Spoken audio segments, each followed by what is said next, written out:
Hey YouTube, thanks for checking out RV Daydream. And I'm in the car being chauffeured by Heidi. She's my chauffeur for today. I've been riding on a daydream. Okay, say hi, Heidi. Hello. And our son's with us. He's hanging out with us for the day. And if you guys remember, we talked about years ago. Actually, it wasn't a year ago. Oh, maybe it was. How our daughter had moved out of the house, and then she moved back in the house, and then she moved out of the house again. Well, we're heading over to check out her new house. She lives about 40 some minutes away, and it's in more of the city than I would prefer, but she's got a really nice little place for their first house. So let's go check that out. All right, so this is their new neighborhood. And there's a truck that looks just like mine. Wonder why. Yeah, the house looks bigger in the pictures. They borrowed at your destination. Huh? Don't you think? Yeah, that's because the other houses around it are big. Yeah, but I didn't see the other houses. That's nice. They're gonna have fun mowing their lawn. Yeah, I told them it's pretty rough for the thatch. The house has sat empty for about a year. But other than some tasteful coloring that's needed, it's in pretty good shape. They had it inspected, and there's not a lot that needs to be done. They got a really good deal on it. So let's go in and take a look.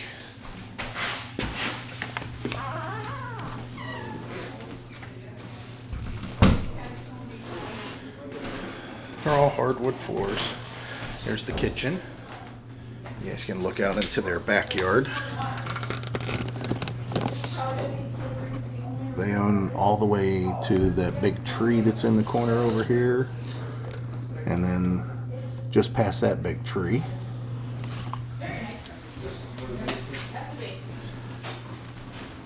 Fireplace. Which is a weird spot, and it's only that light down here.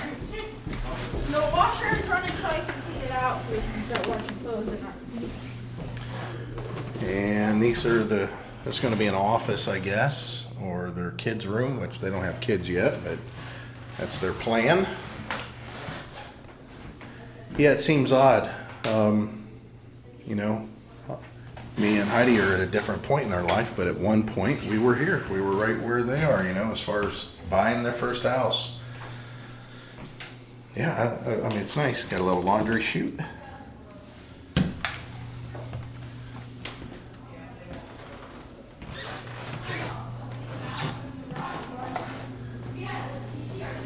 And then we'll go upstairs while they're down there making noise. Their upstairs bathroom, this will be their master bedroom. And they got access to the attic. These are dormers for the roof, so you can see their storage area. Ooh, scary. And this is their closet. Big walk-in closet. And then there's more closet.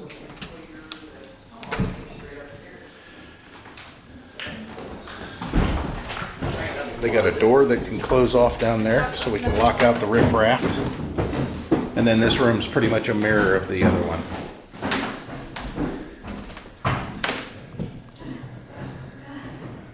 Their backyard.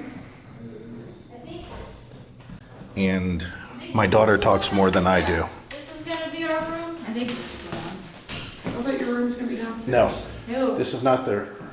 This is the other one? No, this is their room. Yeah. Because you can look out and see who's in the driveway. Yeah. And you can look out and see who's in Closet, here's a at the closet. front door. So told them this is probably best to be their And every closet bedroom. is one of these. Is it creepy in there? It's a nice neighborhood. Oh, nice. Yeah. But yeah, that sink's got a molded That's cool. thing in I there. don't like it. I think Nice it's pretty bathtub. cool. It's a- And there's a big closet here, right? Yeah. Oh yeah, big linen closet. Yeah, you definitely need to repurpose that to someone.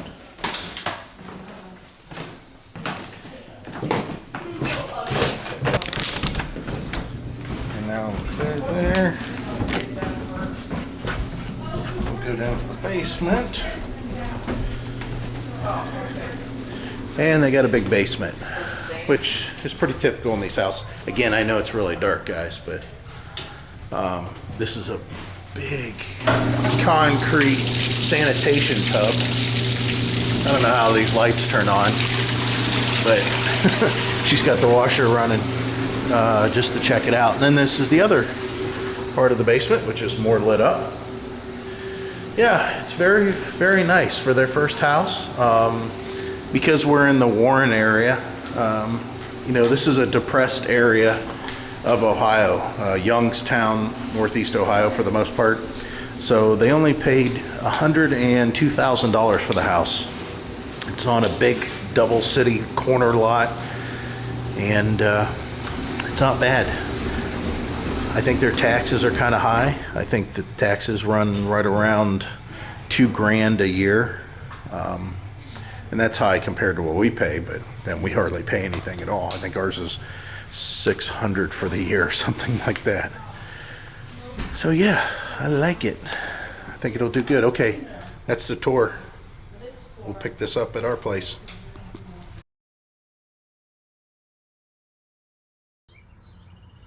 I hear birds chirping. That's different. A little windy, but it's 51 degrees. And then it's going to get cold again. We do have a couple days though that we're going to be in the 40 some degree range after this 51 degree day, but I've got to come out here and start preparing. Even though we plan on doing some modifications in that,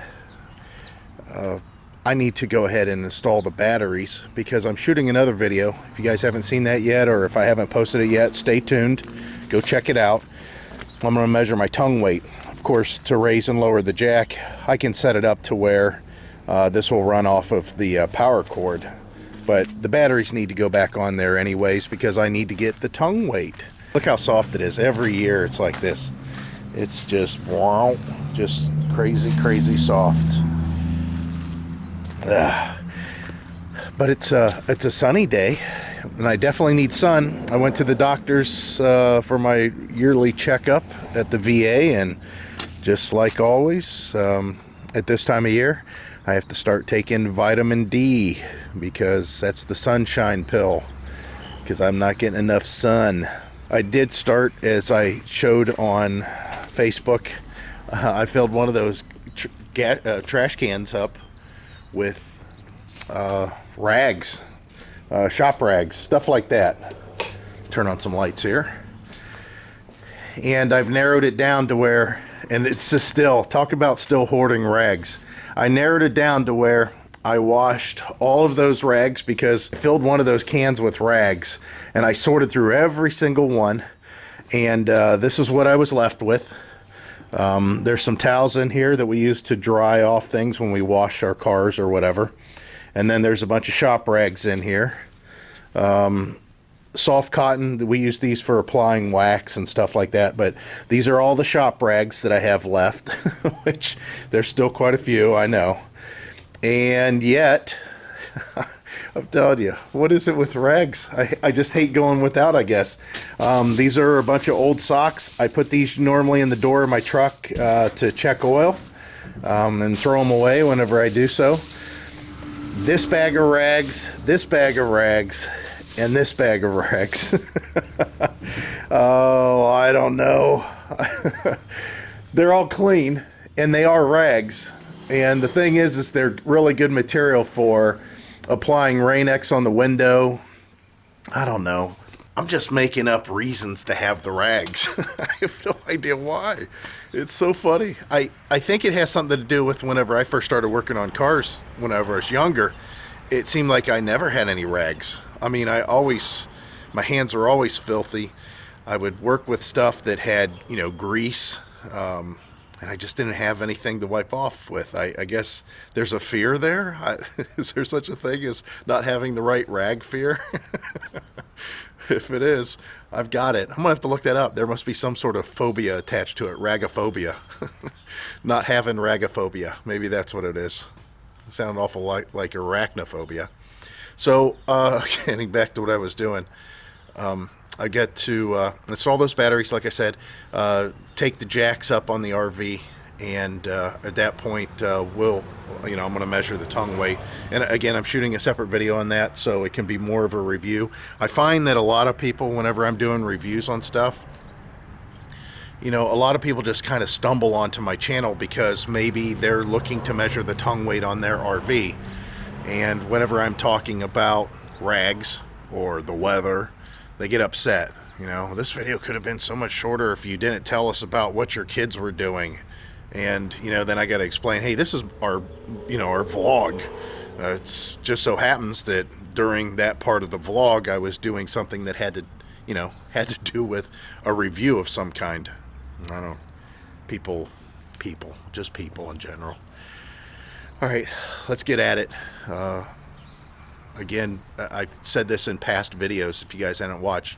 Whenever the weather does get relatively decent to where you can work in it, take advantage of it in Ohio, because it goes away right away. And it's going to in a few days. So let me jump into this muddy mess and get going. Boy, the wind's starting to pick up. It's getting a little bit colder out there. So I've got the batteries hooked up, and let me tell you something that may work for you. A lot of people talk about their batteries and their storage over the winter. Now, all I did with my batteries, and by no means is this going to be the case for everyone, but in our case, I went ahead and just put both batteries downstairs on a block of wood in a room that stayed relatively cool through the winter. Didn't get hot, didn't get cold. There's not a lot of humidity in there, just an average amount of humidity. And I put absolutely no battery maintainers on them at all. Now, I see some videos that have been posted on YouTube a few years back that guys were talking about how you could lose up to 20% of your battery storage by not putting it on a maintainer over the winter. Let's go ahead and jump inside, and you can see here, I don't have the RV plugged in. See, the plug's out, not plugged in yet. The batteries are now turned on, and if we go inside and check the meter, you'll see that the battery's maintained 12.5 volts. That's not too bad. I can live with that. Now, of course, battery maintainers would be ideal. And I do put battery maintainers like on my plow tractor during the winter. So in between snow plows, and how cold it is, the battery will keep up. I also put a maintainer on the generator battery because it's so small, and it's not a very good battery right off the bat. I mean, they're just little tiny motorcycle or small lawn and guard batteries. Those aren't very good. I don't really care for them. But the fact that this didn't have, any maintainer on it, and the battery survived winter, as long as you store them indoor and it's warm, it's not going to freeze, and you keep them up off of concrete, that's kind of that's an osmosis thing that it can lose a charge through there. Yeah, if the concrete's really moist and there's a lot of moisture content in the concrete and the humidity's high, I mean, it can happen. It does happen. But anyway, so I just put it on a block of wood just for safety's sake. And when I say a block of wood, just a plank, maybe a 1/2-inch plank that's big enough to hold the both batteries. And it's fine. It's not bad at all. I'm going to go ahead and plug this thing back in and let those batteries receive a full charge. And then occasionally what you should do is, if you've got an older RV like this one, turn them off. Turn off your batteries. That's why there's a good, reason to have a battery disconnect switch. I did that video prior. I'll put a link up above here. If you click that link, it'll take you to the video and show you how I installed the battery disconnect switch on one battery box. And then I did another video later on that I added a second battery, and I talked about it some more if you want to hunt that one down. But the disconnect switch on these older RVs is a really good idea because as far as the float charge that's available through these charger inverter things that are built in, they don't necessarily do a really good job. I mean, it's old technology.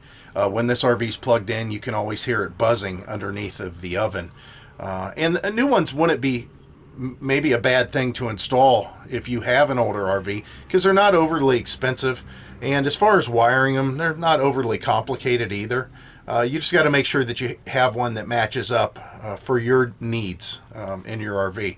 And yeah, I probably should do that myself, but in the meantime, this is still working. I always told Heidi, hey, if it fails, you know, I kind of, there's a part of me that kind of wants it to fail so I can hurry up and go get a nice one. And what it is they have, you know, these induction initial charges that are big boost charges. Then they have sort of like a float charge, or not quite a float charge, but something above that, a moderate charge. And then they have a maintain charge that just occasionally looks and just occasionally adds a little trickle to the battery. You know, it's a smart charger. It actually reads what's going on with the battery as far as demands, and it supplies it that way.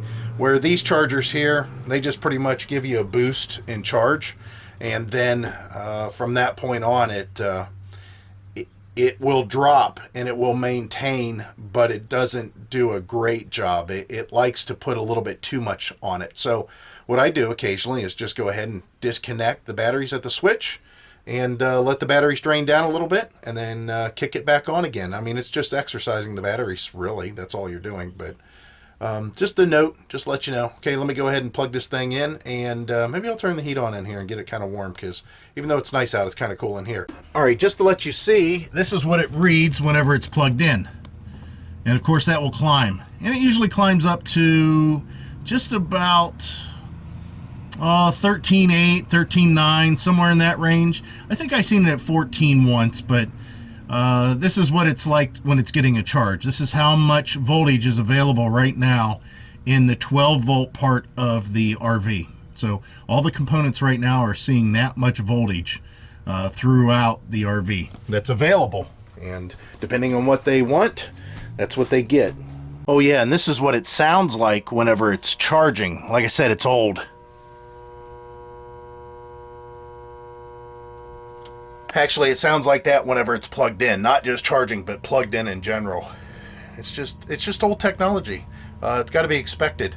It's kind of nice because I know that the RV's plugged in because of that sound. We'll take a look at that at some point, though, especially whenever I do the remodeling of this cabinet and pulling out the oven and everything. I should be able to get a good look at it so you guys can see that too. So it's a new day. What's a new day bring? Well, it's just after the 1st of April. It's April 2nd. And Ohio gave us an April Fool's joke overnight. Not bad though.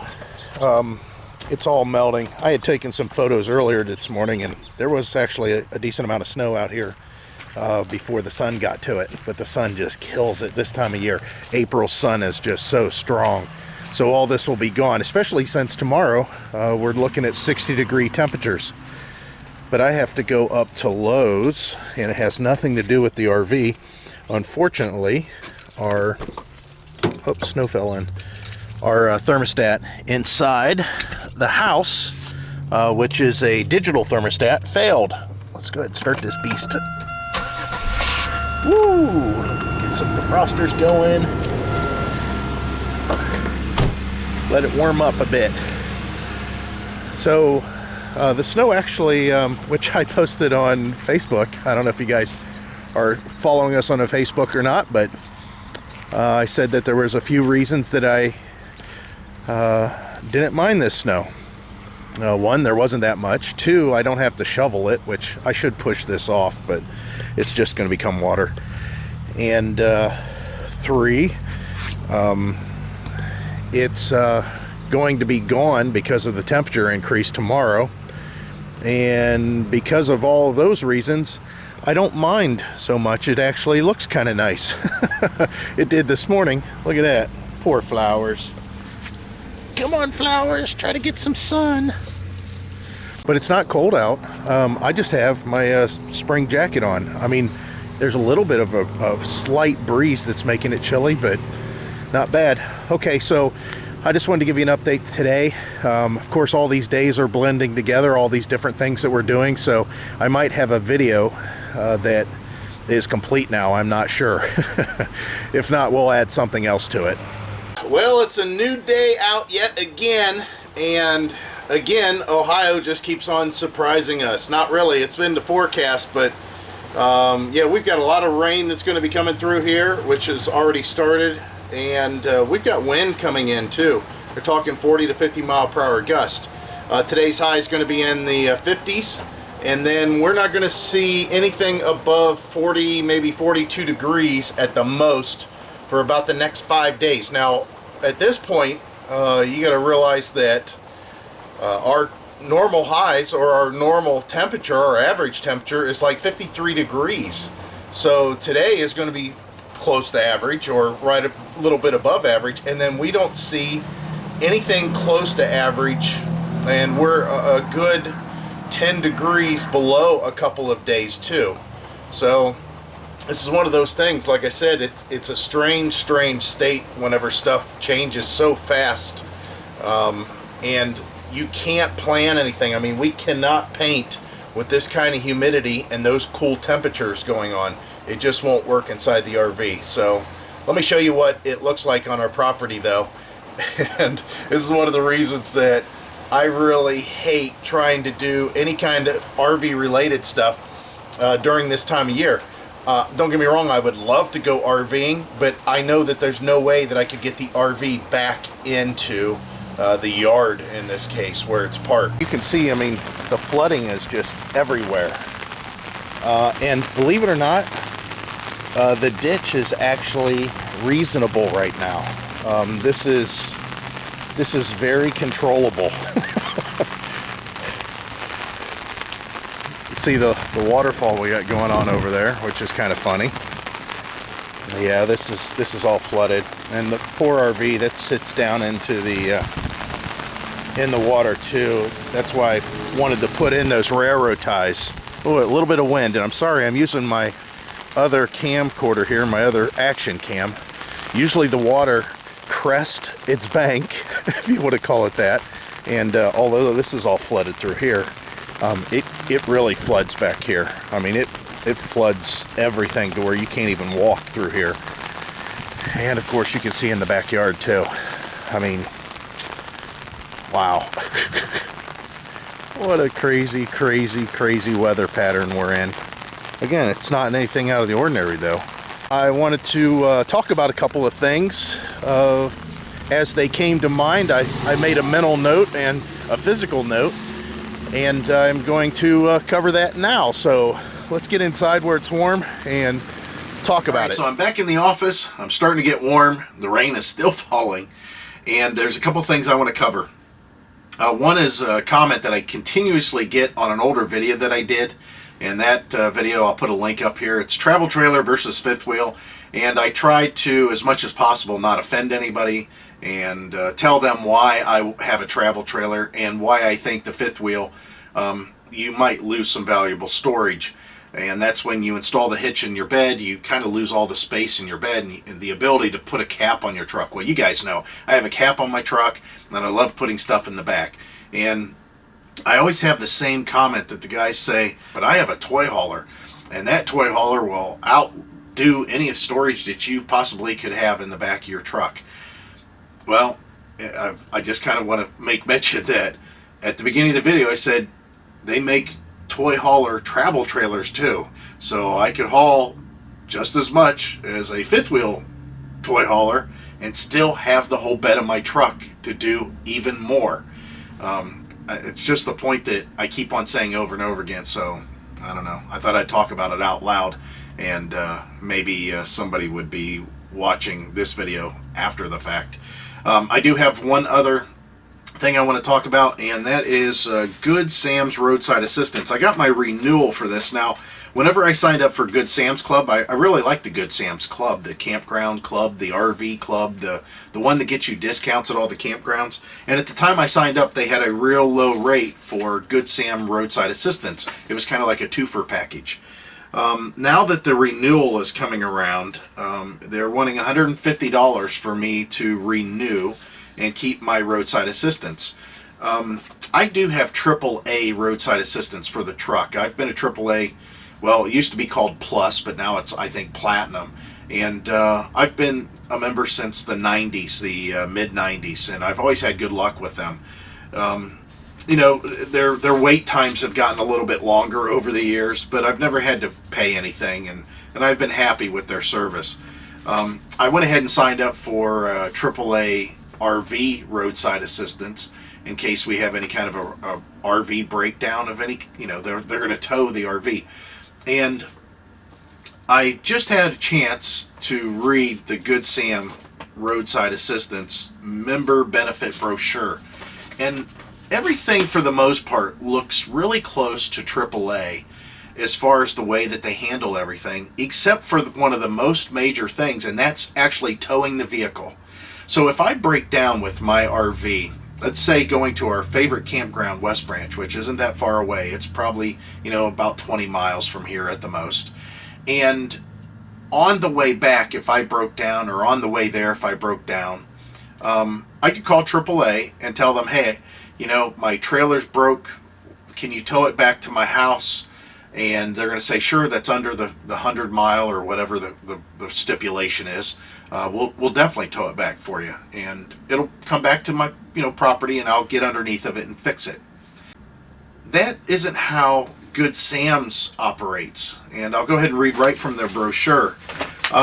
When you call for service, Good Sam Platinum Roadside Assistance pays 100% of the towing fees for the delivery of your vehicle to the nearest professional service center capable and willing to repair your vehicle. So that doesn't work for me. I don't necessarily want to take it to a repair shop. So if you guys are not working on your own stuff at all, then still the Good Sam's, this is a very good deal, the roadside assistance from them. That they have a lot of benefits.